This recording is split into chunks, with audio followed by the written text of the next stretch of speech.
Greetings, members, one and all of the Salivation Nation.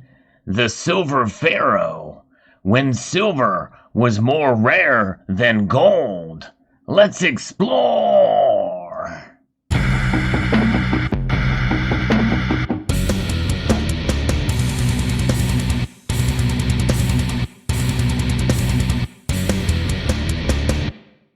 Indeed, yes, there was a time long ago when silver was actually much less common than gold, but it is steeped in history. Both these metals have been for thousands of years, and this is just another example of it in Egyptian history from this article here on the Culture Concept Circle that was shared with me by a member of the community, Bob S.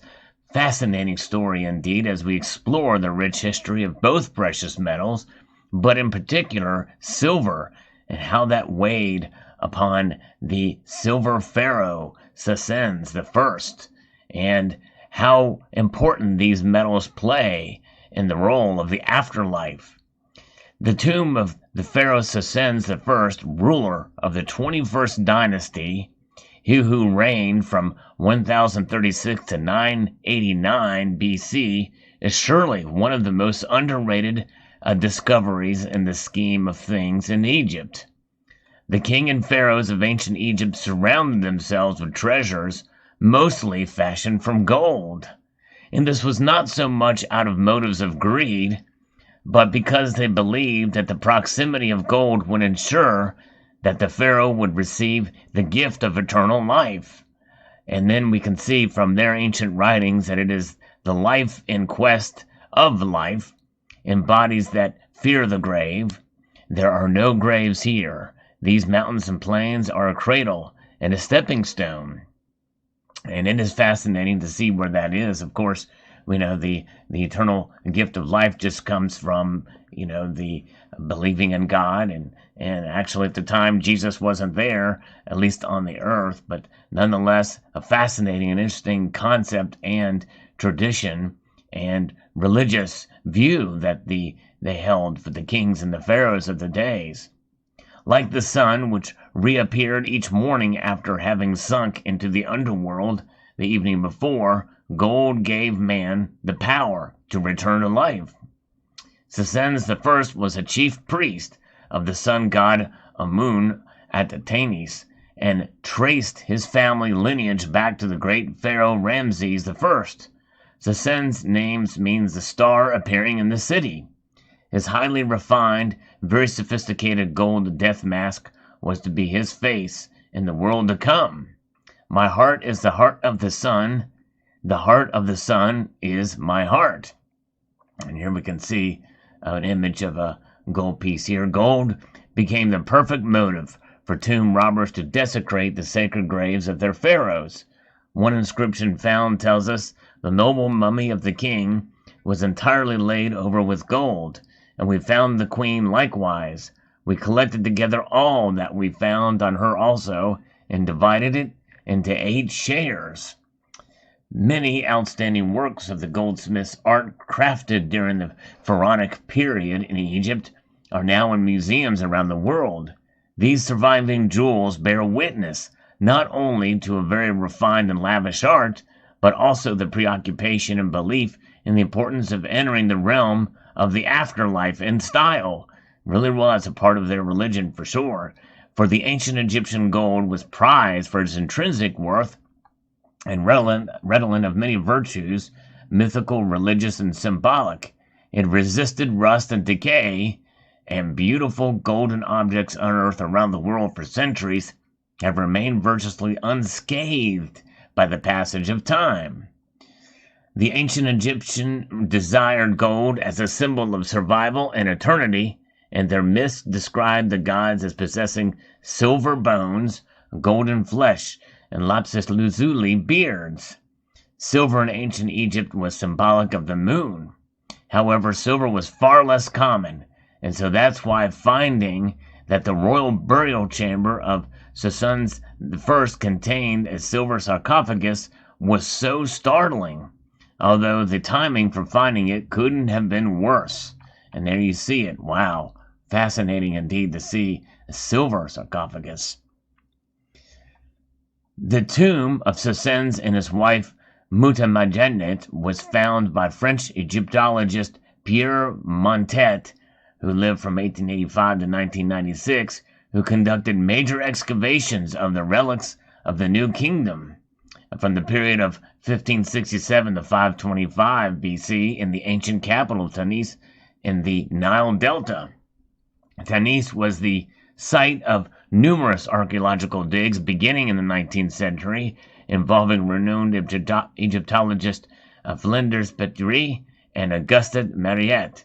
Montet found that he was trapped in a race against the clock with the imminent outbreak of World War II.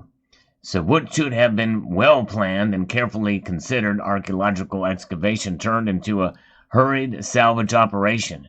And yes, Montet is the archaeologist that inspired the character of Dr. Rene Ballouk in the movie Indiana Jones. Fascinating, yes, indeed. So there's an Indiana Jones connection here. Pretty wild. Pharaoh Psusennes I, up until that point in the discovery, had been just an obscure ruler who had governed Egypt more than 3,000 years before during one of its most difficult periods. Egypt during his reign was a fractured kingdom divided between the rival rulers of the north and the south. Interesting history indeed. And by the way, we'll pause here for a moment to say that on this channel, we like to cover stories like this, how precious metals tie in with history. Usually that is from found precious metal treasure, and in a sense, this is what is going to go into that playlist of other videos in that series. So if you enjoy stories like this, I hope you will subscribe and stay tuned and for more videos. And while you're here, if you could just gently press that thumbs up button, it would be most appreciated.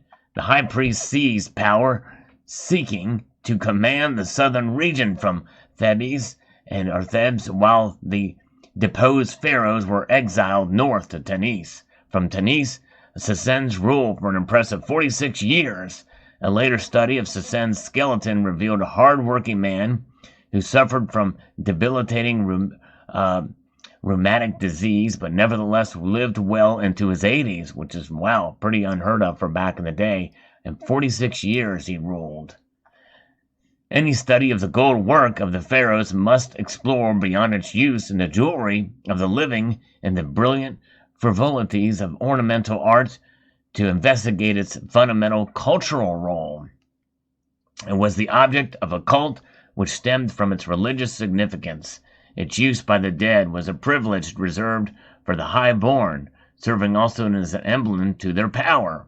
Pharaoh was, for all intents and purposes, Golden Horus, incarnate, son of the god Osiris, who ruled the underworld. Ancient Egyptians had access to precious metals throughout what modern archaeologists have recorded as a dynastic period, the dating of which began at 3100 BC with the first dynasty until the 26th dynasty of 664 to 525 BC. All amulets, talismans, jewelry, and ornaments intended to protect the deceased during his perilous journey through the Hades were mainly made from gold. Look at that. Amazing. Pharaohs and artisans, princesses and peasants alike, all adorn themselves in both life and death, and the jewelry and objects that have survived testify to the prosperity style references and an innate craftsmanship of Egyptian kings and people. Jewelry permeated every facet of Egyptian civilization and was revered at every level of society. The ancient Egyptians established a civilization that was envied and admired for 3,000 years. In life, jewelry was not just a colorful accessory to their simple costume. It denoted rank or honor and also offered protection. After death, it was buried with its owner, together with special pieces of jewelry made especially for their funeral. Talismans were just as important in the afterlife as in the present, if not more so. The perils to be met in the next world, as enumerated in the many religious texts that survive the book of what is the underworld, were far more threatening than anything found in this world. This meant the deceased would therefore need all the protective devices available to assist him. bracelets, rings, necklaces, earrings, and pectorals are amulets endowed with a magical power through their emblems of life, strength, and eternity. Egyptian jewelry makers fashioned their works from gold, silver, turquoise, lapis lazuli, cornelian, and many other stones that we regard in the modern world as only semi-precious. There were also materials such as glaze composition and glass in imitation of what we call semi-precious stones. These gave off some of the most characteristics and pleasing effects, chosen not so much for their intrinsic value, but for another characteristic that rendered them priceless to the scheme of things, and that of color. In the later dynastic period, from the 27th and 30th dynasties, was ruled first by Persian and then Macedonian kings, and then Greco-Roman period that followed both these dates from Ptolemy I from 305 BC and ends with the Islamic conquest of Egypt in 641 AD. Many kings and pharaohs reigned in Egypt and are listed today as belonging to 30 dynasties or family lines. And ancient history is divided into three major epochs, referred to by modern archaeologists and historians as the Old Kingdom, from 2613 to 2160 BC, the Middle Kingdom, from 2040 to 1750 BC, and the New Kingdom, from 1550 to 1086 BC. Ancient Greek and scholar historians Herodotus traveled to Egypt in 450 his BC. His written account has provided us with the aspect of life of ancient Egyptians. He recorded it in such a way that it offers a sort of detail that goes way beyond the scope and ability of just pictorial material and inscriptions to convey, or explain. He suggested that connections between the Greek gods and Egyptian gods. He was fascinated by the animal cult so popular at the time of his Egypt. His descriptions bring the world of ancient Egyptians alive, and paintings and reliefs frequently confirm the accuracy of his observations. The science of archaeology has revealed that the Egyptian jewelry maker made use of an amazing variety of stones, minerals, and metals, as well as man-made materials and animal products. Most were obtained locally in the hills and deserts within Egypt's boundaries and from creatures which inhabited the Nile Valley surrounding areas. Lapis lazuli and silver, however, were the exceptions, and these were imported from far beyond Egypt's frontier. That's how rare they were in that area. Gold work from ancient Egypt demonstrates artistic elegance and a certain intimacy in the way that it was worked. It was symbolic of the sun and the attribute of truth personified because it revealed all by its light. And as it was also the source of light and heat, consequently it meant life to the whole world. Throughout history, gems have been prized for their rarity and allure, and treasure for their matchless beauty, mystical power, and symbolism and worth. Of all the gem materials used by ancient Egyptians, lapis lazuli is perhaps one of the best known, and it talks a little bit more about lapis lazuli, but we're going to move past here and talk a little bit more about the precious metals aspect here. Objects designed in gold and lapis lazuli date back 24 centuries to the time of the 12th dynasty in Egypt. The varying proportions and the minerals that make up its complex nature determine the depths of color. The ancient Egyptians prized it highly, placing it immediately after gold and silver, according to its list of valuable materials. So it gives you an idea.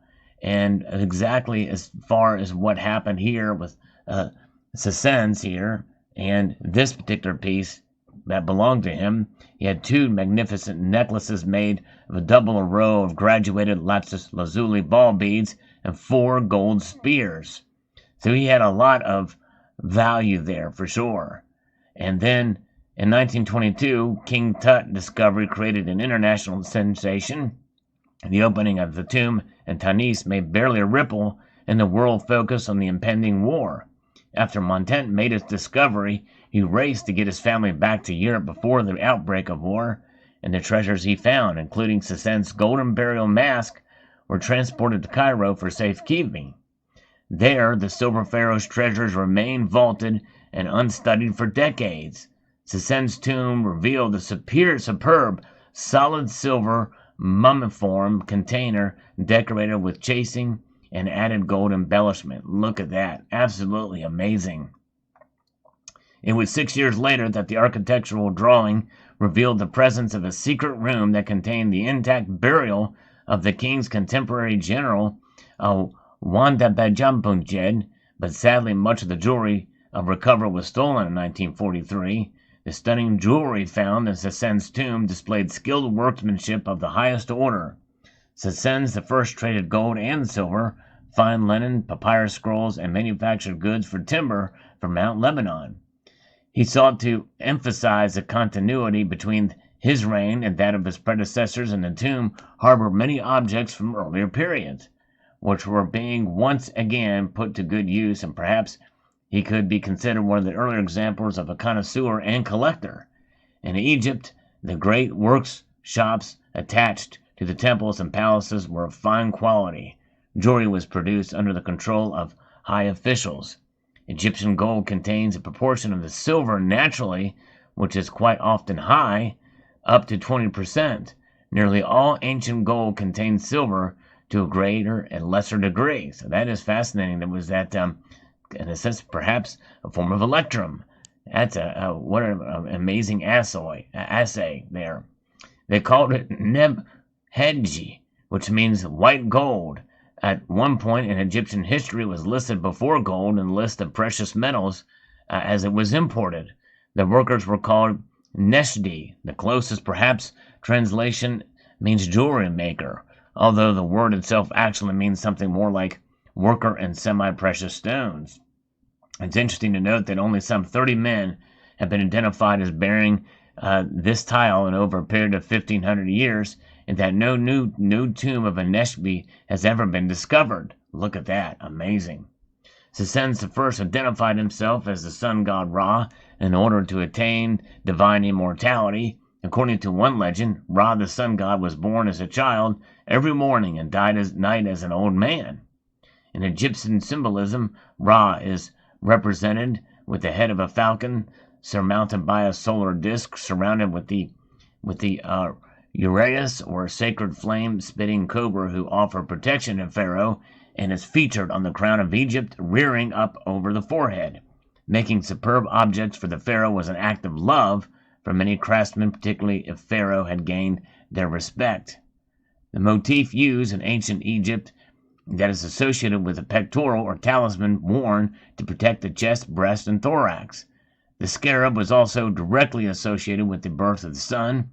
By analogy, a ball, which the dung beetle pushed before him, and as such became an emblem of resurrection. Scarabs were made of different materials, but mostly obsidian, amethyst, and lapis lazuli set into gold. So it is interesting to see. This article continues on, really detailing all the different jewelry and the like there. But it's just fascinating to see how silver was so prominent with Psusennes, and how it played such an important role here. But all of the objects, and could it be the Psusennes very well could have been the first silver stacker? One never knows. But nonetheless, there it is. A fascinating story indeed, and a great, certainly a great story here, and a piece of history about silver's role amongst the other precious stones and gems, and with gold, and belonging to the silver pharaoh, Psusennes I. What an amazing story indeed. Thanks again to Bob S. for sharing with me. Let me know what your thoughts are in the comment section below. I will actually post a link to this article so you can continue reading it as you desire. And I would like to extend a multitude of gratitude to you all for taking the time to watch this video, and to encourage you strongly to please rate this video, share it, comment, and subscribe.